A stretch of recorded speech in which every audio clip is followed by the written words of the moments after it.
So not for the first time, the MCU is telling you absolute porkies about a Marvel superhero. As it turns out, our Vision was created by Mr. Ultron, who himself was created by Hank Pym, aka the OG Ant-Man. And the Mind Stone in the Big V? Completely made up. My name is Benji, and this is the review of the new Vision Hero Pack, giving you my opinion on his Signature 15, Obligation, Nemesis deck, and any other thematically connected new cards worth talking about. Before the edutainment commences though, please do subscribe to the channel to keep apprised with what we do, and smash that like button. Both of these actions really do go a long way. And with that we meet Alter Ego, who is a dapper green and red fellow if ever I saw one. So during setup you put his permanent flippity doodah mass card into play, intangible side up. Okay, and in so doing he starts with a hand size of 6, a HP source of 11 and a recovery of 3, or 5 dependent on what form you're in. Righto, so how do we digest all of this? Well, the word intrigue springs to mind because this has a moderate level of complexity to it that we don't see a great deal in these identities. Let's talk about the forms then, as we know what intangible gives us in Alter Ego form, plus 1 hand size at almost half our full HP and recovery, which is pretty unheard of. But in hero form is going to stop us attacking or defending, but in return absorbs 2 damage, and this is the important part, per attack, which means the very bulk of minions aren't doing diddly to the semi-corporeal version of V, and most of a villain's damage will be boost icon dependent. So tanking wise this is going to be very useful and will absolutely limit the potential for you getting overwhelmed by an ugly looking board state. This is really good. And as we take a look at the flip side, at dense mass, we're also going to take a look at the reverse of our identity, because you need both to get the full picture, as his stat line is then of the 2-2-2 variety, which is jack of all trades, master of none territory. Not only that, you get card draw when you switch your form, which is all sorts of gravy because your access to 6 cards in hand no longer mandates a trip to Alter Ego. And as you'd expect, this form flipping is a once per turn action, but still, I really love the design of this identity before we even get to the meat and potatoes of his signature cards. Let's see what other tricks this logical android has up his sleeve. Well, card number 2, Vision's little pink offspring Vivian mirrors Papa V's I can do this or I can do that, dishing out 3 damage and or removing 3 threat up to twice depending on what form you're in is just straight up value. Yeah, maybe I'd like to see this cost 3 for an extra HP, but now we're just being greedy, because you don't see value like this too often. Oh, and just as a cherry on top, she does contribute a wild symbol if you're crazy enough not to play her on board. We then get to see the Monsieur V play house in the unique 616 Hickory Branch Lane. Memorabilia and fond memories can be found therein, but we also see the potential for some new Android synergies. But wait, Ally Vision is the only one released to date. We just fetching Vivian or what? Oh, don't worry, we be bringing you some androids, but patience is a virtue. That aside, and assuming there are 3 or more worthwhile targets for this card, this is the way you want to fetch them. For a setup cost of just $1 and the need to be in Alter Ego form, this is value on value, even if you're just doing it to increase your hand size by 1. We then have the obligatory GIF resources cards, like so many before them.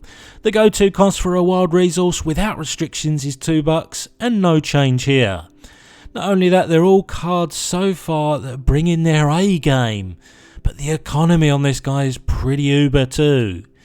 With just the cards we've seen, you can have a net hand size of 8 with all the resources and fetching available to you. Vision's Cape is the last of the unique signature cards, and for once we're greeted with pure utility as opposed to raw power. Rest assured, Retaliate 1 is going to be the most consistent use of this card.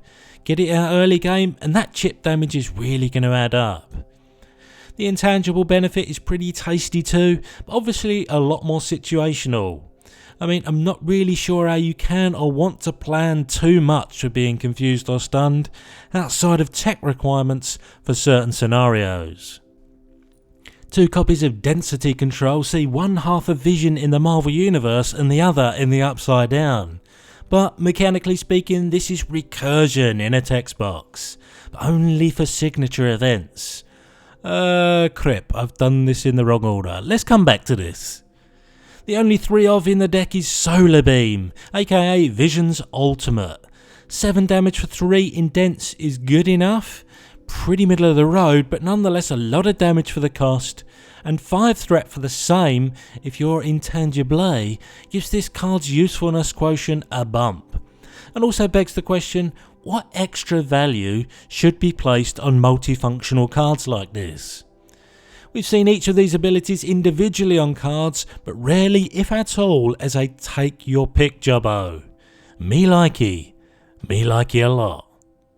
Super Dense Strike smacks you in the face not once but twice, and incorporates one of the dumbest words I've ever seen on a playing card. But in its defence, it does do 5 damage and begons tough tokens for the cost of 2 rubles. I gotta say that this in combination with Solar Beam is 5 cards of absolute carnage. Yes, the value is good, not amazing on both, but think of the consistency of drawing one of 5 cards out of a 40 card deck. Yes, that's also known as a good chance. But which one would I prefer to draw? Probably this, obviously as a moot point if I need threat removal, but yeah, if it's damage I need, I'm more likely to be able to play a 2-drop like this and something else on my turn, and success, they say, comes from efficiency. Another 2 of here in the guise of just passing through is what I call a secondary card. Much like I suppose most threat removal is, but having access to it in your deck and more importantly being able to bring it back from the bin with density control is a reason to be thankful that this is in the 15. Just for the as and when you need it party. Not only that, ignoring patrols and crises might seem situational, but honestly you're not really paying for the privilege, and when it does turn out to be needed, just try and stop yourself nodding with approval. The penultimate signature card, Phase Disruption, lets you confuse an enemy, which to be fair is not half as useful as stunning someone, but it also lets you deal with those bloody annoying attachments that often require resources or some other sacrifice to the greater good. So whilst this is the definition of random, I'll take me some more situational in a deck chock full of consistency, especially with the aforementioned access to recursion.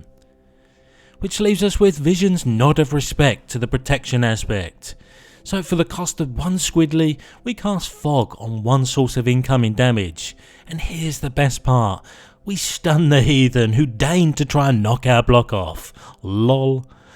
Honestly, most backfoot defensive cards like this fill me with dread that they're gimping my next turn. But this does so much for you. What a tidy way indeed to end Vision's signature cards. What that does leave us to say is that there's both power and utility in all these event cards to cast our minds back to density control. And you know what? For the net cost of 2 cards plus the cards you're bringing back to your hand, I can live with that. But by the same token, you're not just going to use this willy-nilly. Put another way, this is a fine, if not great card. As we move then out of Signature Town to Vision's corrupted programming obligation, I refer to our last Hero Pack review, that of Valkyrie, where I shared my hope that obligation cards would no longer be treated as an afterthought. And here we are now back to the status quo. Same old vanilla tempo loss. Ugh. To the Nemesis deck, and why yes Ultron, you may be my inventive daddy, but I will smite thee nonetheless. Harking back to the base Marvel Champion set, not only does James Spader have a meaty stat line and bleeding toughness, he's also going to bring some drone minions to the party that'll also chip damage you just in case you weren't already feeling the heat. If only some of our cards gave us Retaliate. Don't forget the side scheme will need to be dealt with on top of all this, bringing with it its own Ultron drones environment. and an actual face down drone just to pile on. The 3 threat isn't terrible, but you need to be dealing with this pronto so as to not be drawing extra encounter cards. So whilst this is all pretty nasty on paper, you can mitigate the bulk of the incoming by just switching to intangible form while staying in hero form. You of course don't have to worry about boost cards with minions, so it's almost too easy for this to be your fallback plan if you can't deal with everything that Shadows from the Past brings to the table. Finishing off the Nemesis deck then is 2 copies of Relentless Android, which brings 2 more drones plucked straight from your deck. Look, with what else this Nemesis deck throws at you, I can live with this, although you'll definitely want access to chip damage if you haven't got your Retaliate cape on. And the rest of the text is going to happen so infrequently it's not even funny, so no discardy-waddy for you, Timmy. And oh me, oh my, that was what you came here to see. But if you weren't satiated, there were a few cherries on the top that needed to be in the plastic box. Some Android protection cards do pigeonhole his Android ally strategy somewhat, but still, Victor Muncher is WTF, do I really need this damage soak? Jocasta is actually pretty synergistic, if not particularly great, and Protector is just too overcosted. Getting access to mentor resources is not the issue, it's why would you spend it on the ability that is. To basics we go, and Machine Man is the last robot to disappoint, because who wants to be wasting resources on +1 buffs? Not me, that's for sure.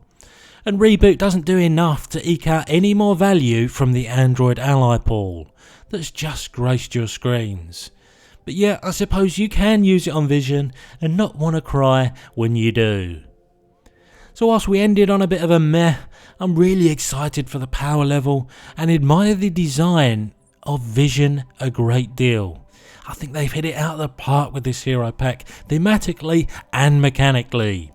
Even if it might be a while before we can go full build around androids. Alas, I've been the voice of Benji, and this video has ended.